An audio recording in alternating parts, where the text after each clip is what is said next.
नमस्कार, स्वागत है आपका। आप देख रहे हैं आपका पसंदीदा डिबेट शो बात हरियाणा की। मैं आपके साथ सुदेश नैन मोर।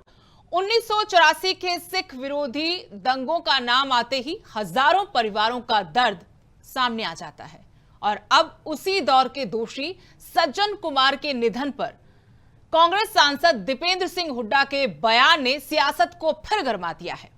सवाल सिर्फ इतना नहीं है कि दीपेंद्र हुड्डा ने क्या कहा, सवाल यह है कि क्या 1984 के सिख विरोधी दंगों के दोषी को पूरे देश का आदर्श बताना किसी भी तरह उचित ठहराया जा सकता है? क्या यह सिर्फ जुबान फिसलने का मामला है या कांग्रेस की उस सोच का संकेत जिसे बीजेपी अब पंजाब और सिख समाज के बीच बड़ा राजनीतिक मुद्दा बनाने जा रही है? और सबसे बड़ा सवाल, जिस 1984 के जख्म को सिख समाज आज भी भूल नहीं पाया, उस जख्म पर कांग्रेस नेता का यह बयान क्या एक बार फिर से उन जख्मों को गहरा नहीं कर रहा?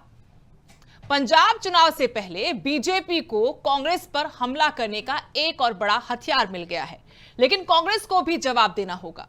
क्या सज्जन कुमार जैसे विवादित और दोषी ठहराए गए नेता को आदर्श बताना सही है? करेंगे चर्चा, उससे पहले आपको दिखाते हैं स्पेशल रिपोर्ट।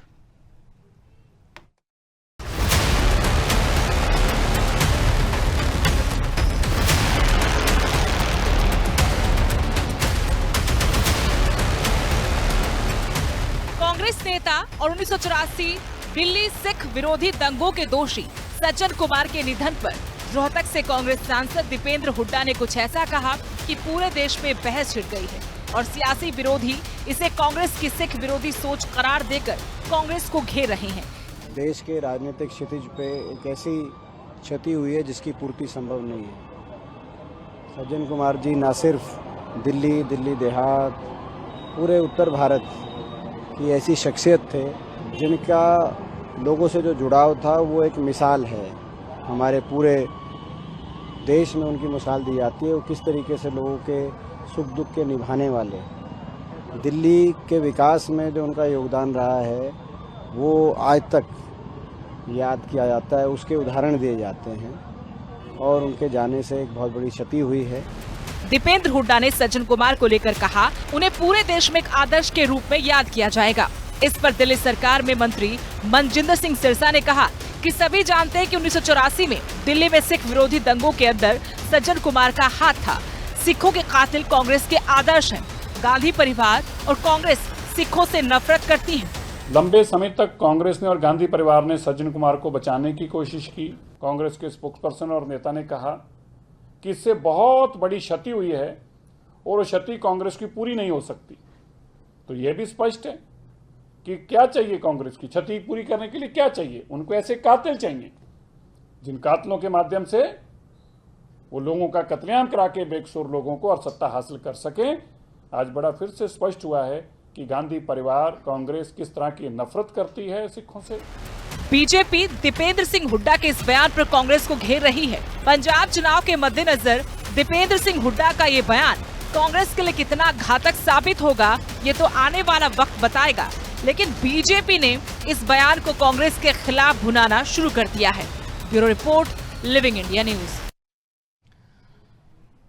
तो आगे चर्चा करेंगे। हमारे साथ कुछ खास मेहमान जुड़ेंगे। फिलहाल हमारे साथ आरपी सिंह, बीजेपी नेता, जुड़े हैं। बहुत बहुत स्वागत है सर आपका लिविंग इंडिया की इस बहस में। और जिस तरीके से आप जानते हैं कि जो चर्चाएं चली हैं दीपेंद्र हुड्डा के एक बयान के बाद, अब बीजेपी कह रही कि कातिलों की पार्टी है और इस तरह से सम्मान देना सही नहीं है। तो क्या वाकई में सिख समाज को लेकर कांग्रेस की एक बार फिर से सोच सामने आई है, या फिर हम कहेंगे कि ऐसा कुछ नहीं, इसको राजनीतिक रंग दिया जा रहा है? वो पार्टी के नेता थे और पार्टी के नेता ने अपने नेता के लिए ऐसे बात कह दी। यो पार्टी के नेता के अलावा एक कातिल थे, सजा भुगत रहे थे निर्दोष सिखों के कत्ल करने की, और उनके लोकसभा क्षेत्र में 1700 सिख मारे गए थे। वो उसके भी दोषी हैं, परंतु जिसमें सीधा दोष उनके ऊपर लगा वो था कि जिन सिखों का उन्होंने कत्ल किया और उनके दोष में वह जेल काट रहे थे।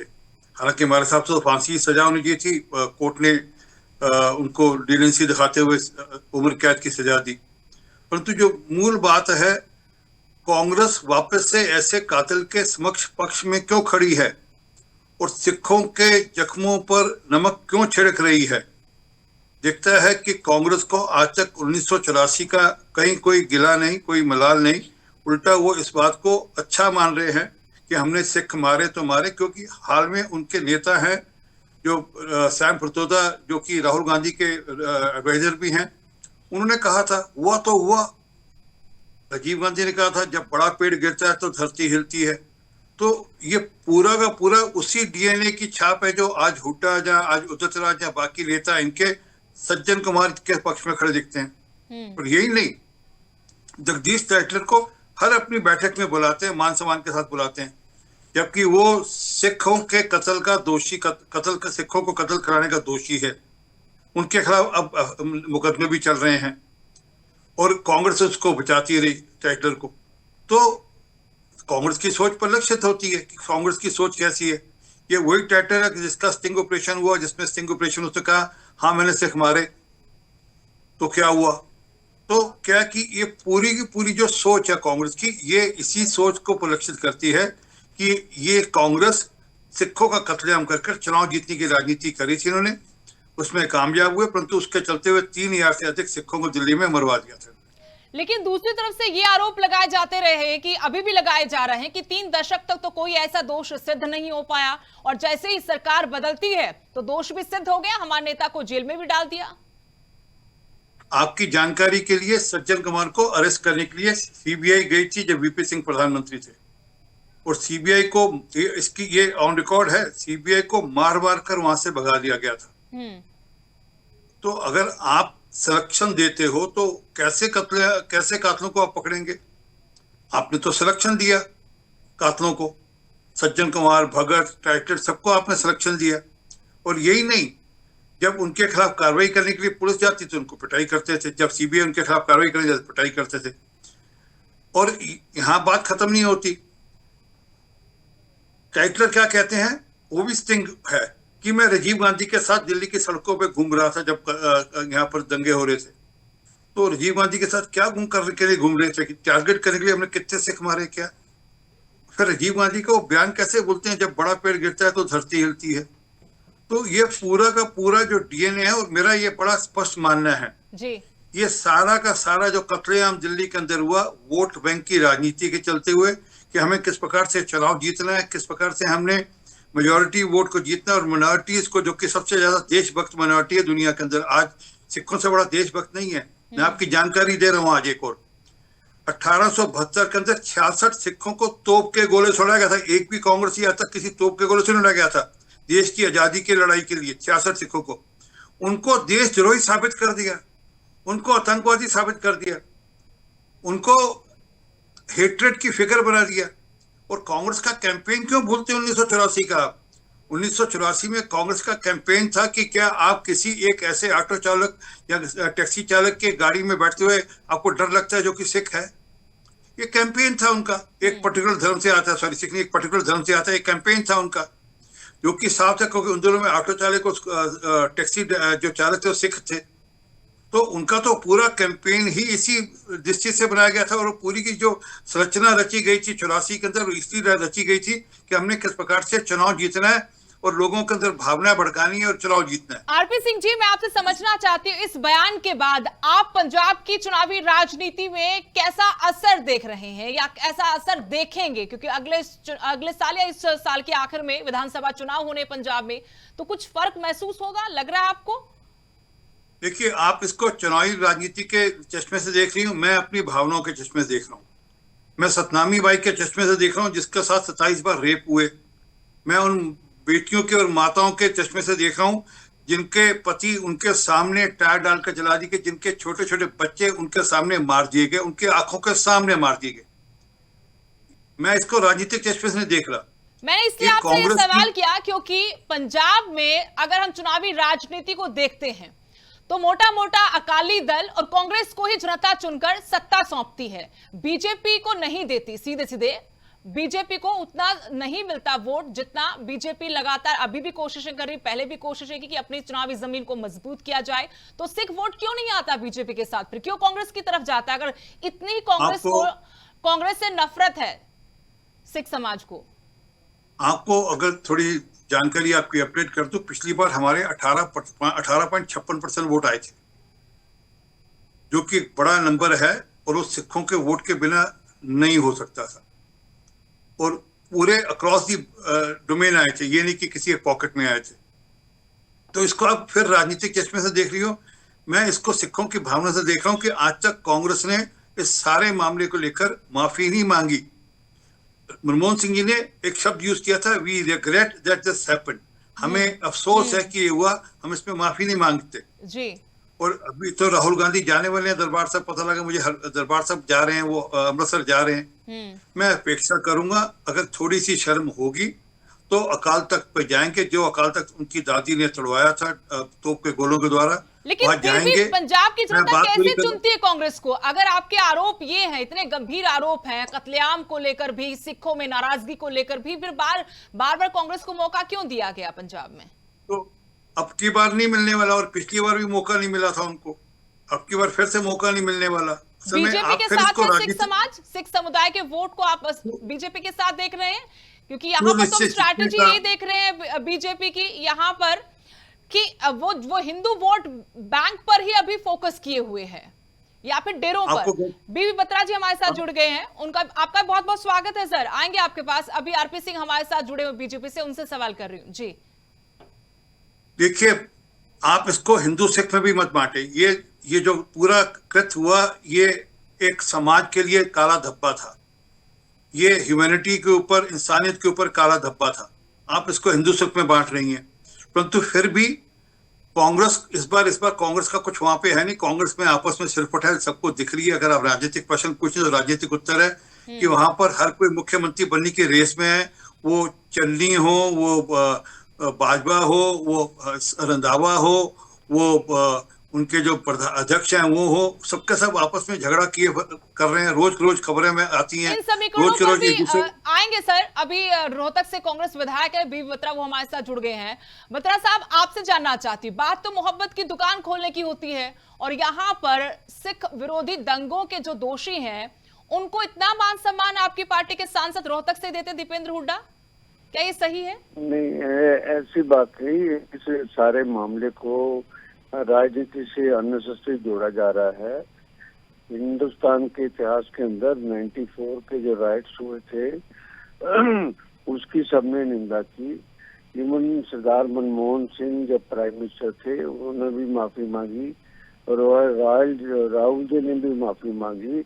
अब एक व्यक्ति का ड्यू प्रोसेस ऑफ लॉ के मुताबिक उनका प्रोसिक्यूशन हुआ, वो मामला चल रहा था। अब उनकी मृत्यु हो गई, एक आदमी की मृत्यु होगी, उस पर भी राजनीति शुरू कर दी। ये बड़ी अजीब सी बात लगती है। इस बात के लिए कांग्रेस की बात करने लग गए, अपनी बीजेपी का कोई वजूद नहीं है पंजाब के अंदर।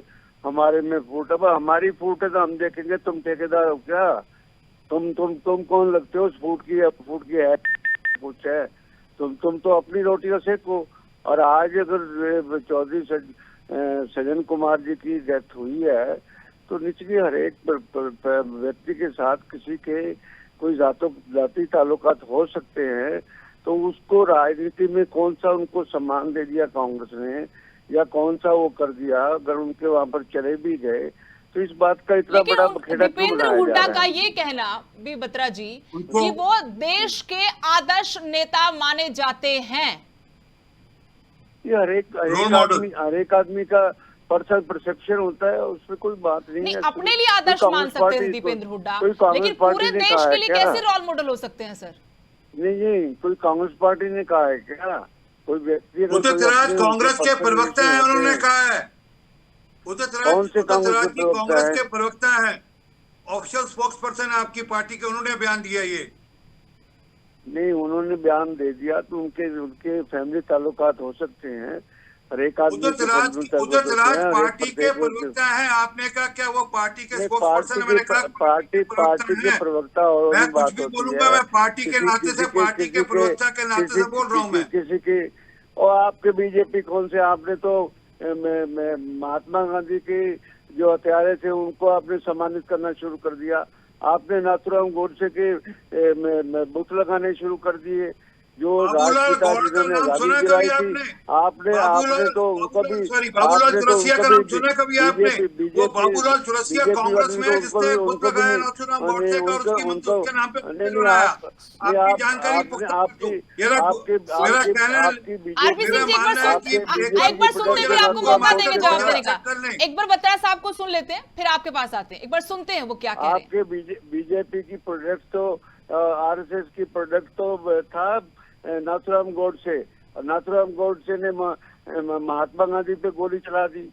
इससे ज्यादा और क्या जघन्य अपराध होगा उस बात के लिए।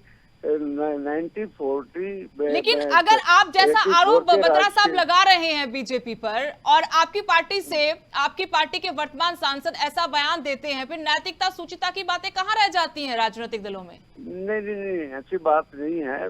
बयान किसी को एक मृत्यु होती है, आदमी का देहांत हो गया, उसको श्रद्धांजलि देने के लिए, और जो व्यक्ति चला जाता है उसकी बुराई नहीं की जाती। लेकिन उसको आदर्श भी तो नहीं मान सकते ना। अगर अब उस सिख समाज को कैसे मुंह दिखाएंगे कांग्रेसी, जिस सिख समाज से हजारों लोग मारे गए थे और उसी मामले में दोषी करार दिया गया बाकायदा कोर्ट की तरफ से? नहीं, वो उसके लिए तो डॉक्टर मनमोहन सिंह ने माफी मांग ली, एज ए प्राइम मिनिस्टर माफी मांग ली उस बात के लिए। हम कौन सा उसको अप्रिशिएट करते हैं कि वो जो राइट्स हुए थे वो ठीक हुए थे, या उसको सपोर्ट करते हैं? कांग्रेस ने कभी सपोर्ट तो किया नहीं। अब बात जो ये है कि वो बात जो उस टाइम हुई वो नहीं होनी चाहिए थी। इस बात के हम भी पक्षधर है, इस बात के लिए जो उस टाइम हुआ। पर बात ये है कि सज्जन कुमार के खिलाफ अगर एविडेंस आया, सब कुछ आया, कोर्ट की प्रोसेस चली, तो that is a prosecution by the court, या सीबीआई ने उनको प्रोसिक्यूट किया। एक कोर्ट ने उनको बरी कर दिया, दूसरी कोर्ट ने उनको सजा कर दी। वो एक पर्सनल केस उनके खिलाफ चल रहा था, और उसको देना अदरवाइज आल्सो, क्योंकि राइट्स तो फिर सारे हिंदुस्तान के अंदर हुए थे, तो एक दिल्ली के अंदर तो राइट हुए नहीं थे इस बात के लिए। तो इस बात बड़ा स्ट्रॉन्ग ऑब्जेक्शन है इनका वर्ड रॉयट यूज करने के ऊपर। एक बार आरपी सिंह से जवाब देते हैं। जी आरपी सिंह जी बोलिए। नहीं, वो रॉयट वर्ड यूज कर रहा है। रॉयट होता है जब दो कम्युनिटीज के बीच में होता है। ये कत्लेआम था, वन साइडेड कत्लेआम था, कारने था। ये आपने नस्ल खुशी करने की कोशिश करी, आपने सोचा कि हम पूरे सिख कौम को खत्म कर देंगे। टारगेट कर पहले से सूचियां बनाकर व्हाइट पाउडर डिस्ट्रीब्यूट किया गया, टायर डिस्ट्रीब्यूट किए गए, और उसको सज्जन कुमार और टाइटर और बाकी लोग भगत ने किया था, और उनको आशीर्वाद दिया था राजीव गांधी ने। भैया सिंह साहब, कांग्रेस ने सिख को हिंदुस्तान का प्राइम मिनिस्टर बनाया। आप इस बात को भूल जाते हैं किसी हालत में। आपको सिर्फ राजनीति करनी आती है। डॉक्टर मनमोहन सिंह कौन थे? उनको माइनॉरिटी को प्रेफरेंस देने के लिए एक हिंदुस्तान का 10 साल प्राइम मिनिस्टर कांग्रेस ने बनाया, और किसी ने नहीं बनाया। आप राजनीति रोटियां सेकने की। हाँ, मैं यही सवाल करना चाहती थी बत्रा जी, क्या इस बयान के बहाने बीजेपी फिर से सियासी रोटियां सेक रही है? और पंजाब के संदर्भ में मैं आपसे सवाल साथ में जोड़कर पूछ रही हूँ, क्या पंजाब के आगामी विधानसभा चुनाव में फिर से यही मुद्दा बनेगा जो अब बीजेपी इस पूरे विवाद को भुना रही है? बिल्कुल कोई मुद्दा नहीं बनेगा। हमारे वो क्या नाम है इसका, मुख्यमंत्री थे मध्य प्रदेश के, उनको भी एक बार चार्ज बनाया गया था, ऐतराज हुआ, हमने हटा दिया उसको। उनको इमीडिएटली उस बात के लिए ऐतराज हुआ, हटा दिया। पंजाब की राजनीति में ये सोचे इस बात के लिए कि पंजाब 84 के बाद कितनी बार कांग्रेस पावर में आ चुकी है। उसके बाद क्या अमरिंदर सिंह 2 बार चीफ मिनिस्टर नहीं बने क्या? आप इस बात के लिए क्यों इग्नोर कर रहे हैं इस बात के? मैंने पूछा आरपी सिंह से भी ये सवाल कि क्यों ऐसा आप कह रहे हैं कि सिख समाज में अभी भी रोष है, कांग्रेस को लेकर नफरत है। अगर नफरत तो पंजाब में फिर बीजेपी को क्यों मौका नहीं दिया जा रहा? क्यों कांग्रेस आई? सिख जो है वो सभी पार्टीज में है। इनको सिखों का ठेकेदार बनने की जरूरत नहीं है, राजनीति ठेकेदार बनने की जरूरत नहीं है। आरपी सिंह जी वो कह रहे हैं आप लोगों को सिखों का ठेकेदार बनने की जरूरत नहीं है, सिख तो हर राजनीतिक दल में है। दिक्कत यह है कि ये इंसानियत के मामले में भी राजनीति लेकर आते हैं। अभी इन्होंने कहा राजनीति दंगे तो हुए। आप कर रहे हैं, राजनीति तो आप कर रहे मैंने हैं। अच्छी एक बात आदमी की। की अब ये आपने मृत्यु हो गई है। ठीक है सुदेश जी, धन्यवाद। अगर आपने यही करना है तो ठीक नहीं है। मैंने इनके बारे में तो आपने कहा रोक दिया, मैं रुक गया बत्रा था। जी एक बार सुनते हैं आरपी सिंह, जो नाराज मत कीजिएगा, ऊपर रख रहे अपनी बात। नहीं नहीं आरपी सिंह जी अपनी बात पूरी कीजिएगा। दूसरा सिंह छोड़ दीजिए। बत्रा जी सुनते हैं एक बार उनको। हाँ बोलिए आरपी सिंह जी। प्रोसिक्यूशन हो रही थी, उनको सजा हुई है, ये फैक्ट है। वो जेल के अंदर थे और एक व्यक्ति की मृत्यु हो गई है और उसके बाद तुम रोटियां सेक रहे हो। ठीक है, लेकिन इस आरोप पर जवाब तो ले लीजिए ना एक बार। वो बैठे हैं जवाब देने के लिए। आरपी सिंह जी जवाब दीजिए। आप पर आरोप लगा रहे हैं कि आप राजनीतिक रोटियां सेक रहे हैं उनके नाम पर, उस बयान पर। ये हमारे जख्मों पर नमक छिड़के। सज्जन कुमार जैसे कातिल को अपना रोल मॉडल बनाएं। हमें आज भी उस बात के लिए हम उसको क्रिटिसाइज करते हैं। कोई नहीं, आप राजनीति करने की बात करते हैं। एक बार सुनिए ना जवाब। आरपी सिंह जी जवाब दे रहे हैं कि राजनीति कर रहे हैं या फिर इंसानियत के नाते सिख समाज के दर्द को ये यहाँ सामने रख रहे हैं। आरपी सिंह जी की बात एक बार सुनते हैं। आरपी सिंह जी बोलिए। वो इतिहास में अच्छा दिन नहीं था, वो दौर अच्छा नहीं था जब हुआ। उस बात के लिए उस बात को बोलने की आवश्यकता है, इस बात के लिए। और उसके लेकिन वो हजारों परिवार क्या भूल जाएंगे सर, जो हजारों परिवार 1984 के पीढ़ियां चलो बदल गई हैं, लेकिन वो जख्म अभी भी बार बार हरे हो जाते हैं। आरपी सिंह जी जवाब दीजिए। नहीं आएंगे बत्रा साहब, म्यूट कर सकते हैं आप उनको। एक बार जवाब देते हैं आरपी सिंह जी का। इस बारे में राजनीति नहीं करना चाहता। राजनीति के बहुत सारे पहलू होते हैं। मैं एग्जाम्पल गुजरात और भी एग्जाम्पल दे सकता हूँ, मैं मिजोरम का भी एग्जाम्पल दे सकता हूँ, पर मैं इस मामले में राजनीति नहीं करना चाहता और ना ही राजनीति की बात है। सिखों का सम्मान है, हमेशा ही सम्मान रहा है। एक मार्शल कौम है उस बात के लिए। और ये राजनीति करके सिखों के, सारे सिखों के ठेकेदार बनना चाहते हैं। उस बात के लिए ठेकेदार बनना चाहते हैं। भारतीय जनता पार्टी के पास पल्ले में है क्या? पंजाब में क्या पल्ले में है? अब भी पता लग जाएगा क्या इनके पल्ले में कितनी सीटें आती है, कितनी आती है। अभी इलेक्शन में पता लग जाएगा। हाथ कंगन को आरसी क्या? अभी नजदीकी चुनाव नजदीक है, फरवरी के अंदर चुनाव है, पता लग जाएगा बीजेपी की कितनी सीटें आती है। पर काइंडली इस स्टेज के ऊपर आप किसी को दोषारोपण मत करो किसी हालत में। किसी के कोई पर्सनल ताल्लुकात हो सकते हैं, एक पर्सनल रिस्पेक्ट हो सकती है, पर उस बात के लिए कि लॉ ने अपना काम किया, लॉ के हिसाब से उनके खिलाफ चार्जशीट पेश हुई, चार्जशीट पेश होकर उनका ट्रायल हुआ, ट्रायल होकर उनको उम्र कैद हुई, तो वो उम्र कैद में थे, उनकी अपील सुप्रीम कोर्ट में पेंडिंग थी, बीच में उनका देहांत हो गया। अब एक व्यक्ति चला गया तो उसको भी कोई व्यक्ति श्रद्धांजलि दे रहा है, उसको भी इनको तकलीफ हो रही है उस बात के लिए। बड़ी अजीब सी बात है इस बात के लिए। और तकलीफ क्यों रही, एक बार सुन तो लीजिए ना आप। आरपी सिंह जवाब देना चाहते हैं, आप सुन तो लीजिए कि मरने के बाद क्या किसी को भगवान ना बना देंगे। आरपी सिंह जी बोलिए, एक बार सुन तो लीजिए बत्रा जी, एक बार सुनिए तो सही। वो बैठे हैं, वो आपसे पहले से आकर बैठे हुए, एक बार जवाब देने दीजिए ना। आपने कहा कुछ जनाधार भाजपा का नहीं है पंजाब में। जख्मों को दोबारा, ना ही जख्मों पे दोबारा, ये जख्मों पे नमक छिड़कने की बात कर रहे हैं, दोबारा उनको उगाड़ने को। तो शुरुआत तो कांग्रेस की तरफ से हुई ना। अगर दीपेंद्र हुड्डा ऐसे स्टेटमेंट नहीं देते तो आज चर्चा भी नहीं कर रहे होते हम लोग।